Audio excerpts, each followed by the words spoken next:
Hello, lovely artists. So today I'm going to run you through some ideas for your Ghetto Blaster or beatbox prototypes. I'm very excited that you're going to be making 3D projects, and I know that you guys are going to do an absolutely wonderful job of this. Now, the idea is to find some boxes or something that's a good size to start with. I actually found a box that was kind of thin like this. Look at this box that I found. That was perfect. Okay, so have a look around and see what you can find.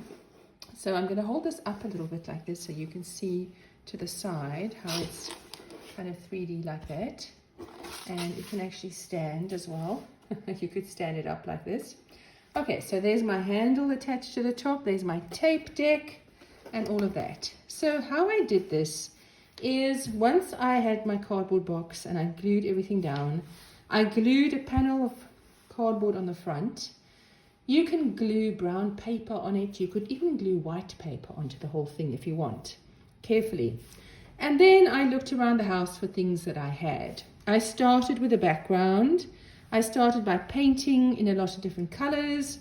You could use an old toothbrush or just a brush with very wet paint and actually flick and splatter. You can do graffiti. You can think of a lot of different types of music or music that you like. You could make a gospel ghetto blaster, a Christian ghetto blaster with lots of symbols and things that you like.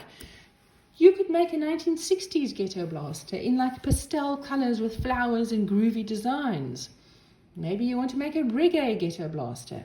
So there are lots and lots of things to think about with this. So you've already done your sketches. So what I did is I cut some circles of tin foil. Yep, I raided the tin foil over there, as you can see. And I made something like this. So I took a long, hard look at some of the 80s ghetto blasters for inspiration.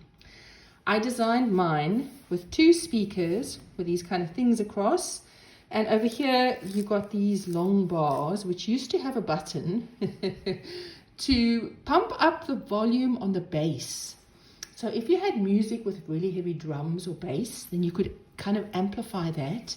So it was a little bit like having a DJ.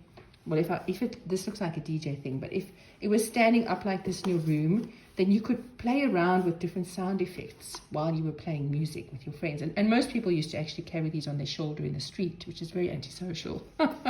Okay, then you got your buttons. I've decided to have 6 buttons over here, which would be like a volume thing, whatever. And then I've got this section here, which is your cassette. Now, I don't know how many of you have seen a cassette tape. I was walking the street one day with my 14-year-old daughter, and we saw a cassette lying on the ground, and she said, "What the heck is that?" And I realized she'd never seen one of those before. So a cassette is what you would put in here, and it was like a long ribbon, and the music used to get read off a piece of magnetic tape. Extremely primitive, but hey, we had music in those days.